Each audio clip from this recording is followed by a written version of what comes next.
அனுபவிக்கணும். அதுக்கு ஒரு ஜென்மம் எடுத்து தானே ஆகணும். அந்த நல்ல பலன்களை அனுபவிக்கணும்னு எடுக்கிற ஜென்மாவில் வேறு எதையாவது நம்ம திரும்பி தப்பு பண்ணி வச்சுட்டா திரும்பி அந்த பாவத்தை கழிக்கிறதுக்கு இன்னொரு ஜென்மம் எடுக்கணும். சரி, ஏதாவது ஒன்று இதை எப்படியாவது ஒரு இடத்துல நிறுத்தணுமே.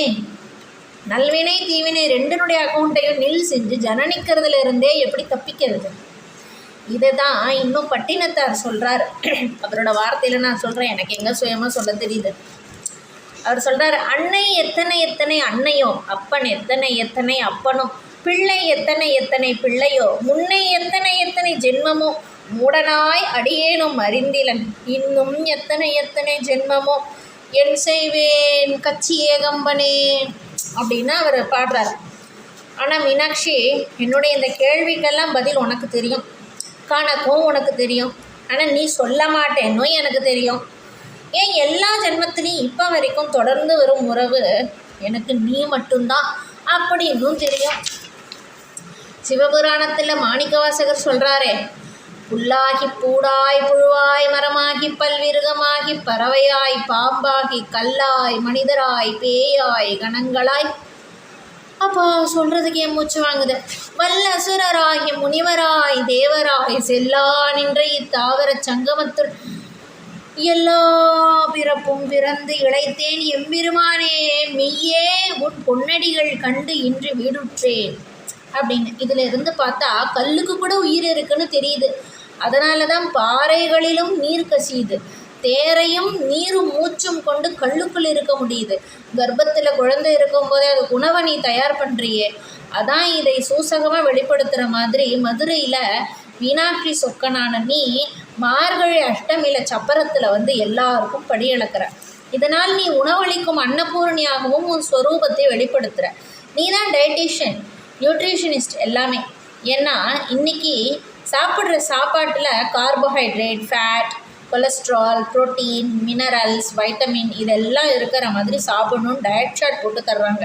ஆனால் மயக்கமாக இருக்கும் ஒருவன் சாப்பிட்ட உடனே சோர்வு நீங்கி தளர்வு நீங்கி நடமாட ஆரம்பிச்சிடுறான்.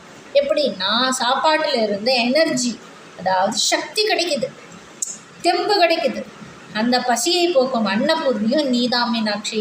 அந்த சாப்பாட்டில் இருக்கும் எனர்ஜி, வைட்டமின் சக்தியும் உடல் இயக்கும் சக்தியும் சக்தியான நீதான் மீனாட்சி. இதுதான் சத்தியம். இதைத்தான் ஆதிசங்கரர் அன்னபூர்ணாஷ்டகத்தில் சொல்கிறார்.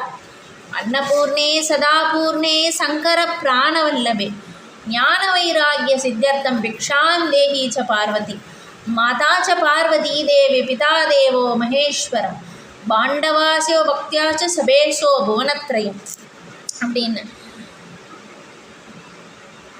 அன்னபூர்ணே சதாபூர்ணே சங்கர பிராணவல்லபே, சம்பூர்ணமாக காலியே ஆகாத பண்டகசாலையை கொண்ட தாயே, பூர்ணமானவளே, சங்கரனின் பிரியமான தேவியே, ஞான வைராகிய சித்தியர்த்தம் பிக்ஷாம் தேகிச்ச பார்வதி.